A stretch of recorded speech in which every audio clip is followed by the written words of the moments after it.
do whatever Tai Chi form you do, and just start from the beginning and do like maybe the first two moves. First two moves? Yeah. Okay.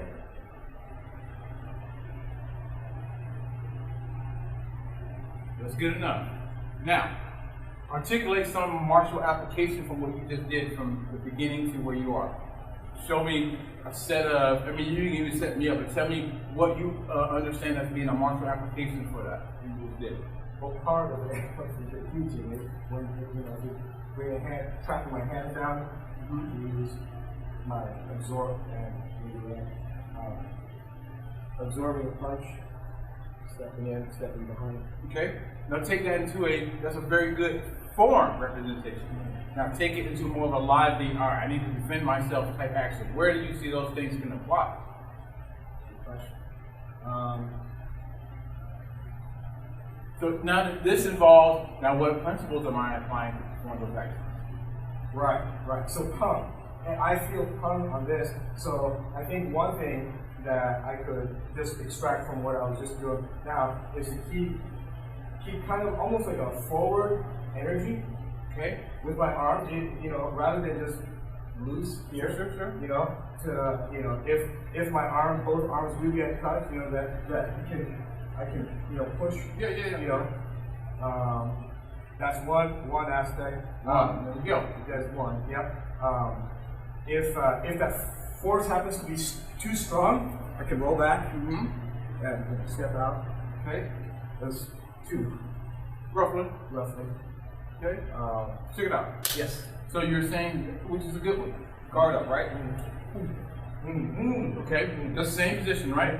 Guard up. My guard. Here you go. Okay. My guard up. My guard up. Okay. My guard up.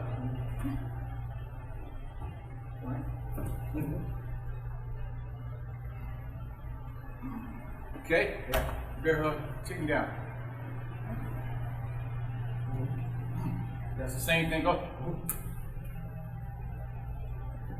So, just doing those motions and knowing what to express as you're doing your form. That's what you should be thinking about in your intent line as you're doing it in form. Okay. That's what makes you gives you that structure, because you know what you're doing. You can't get a bear hug. Oh, his guard. I'm blocking this guard. Boom. Right. See, boom. I'm going to turn from this guard.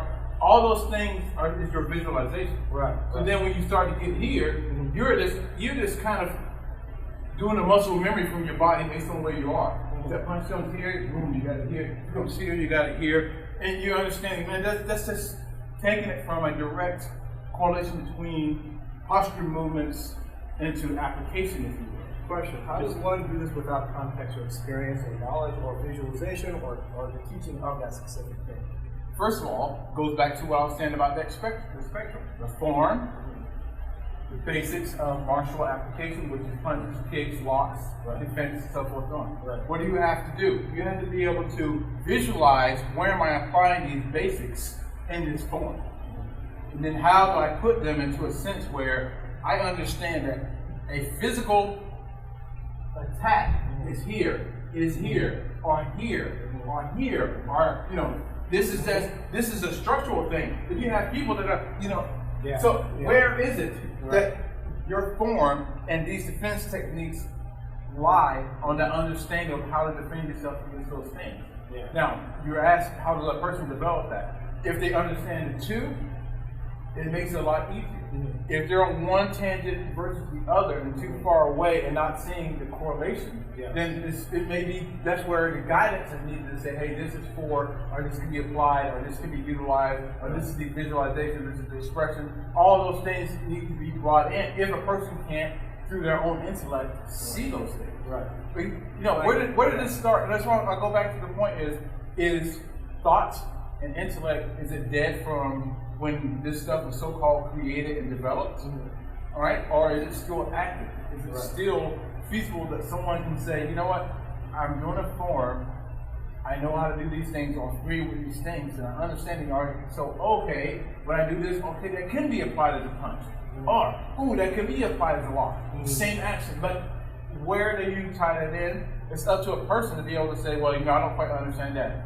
Right. What does that mean? Or they do understand it. Now let me see if I can, in the middle, right here, I want to see if I can articulate that as someone else is applying what I think they're going to apply. Let me see if I can do this action, what I think in my mind is going to work. If it doesn't work, then you have to, one, analyze why, or if it does work, analyze what all the aspects of that, so that way you're not just trying to force it again, you're letting it fall into place so that when you recognize it, then you can apply it with ease. Okay.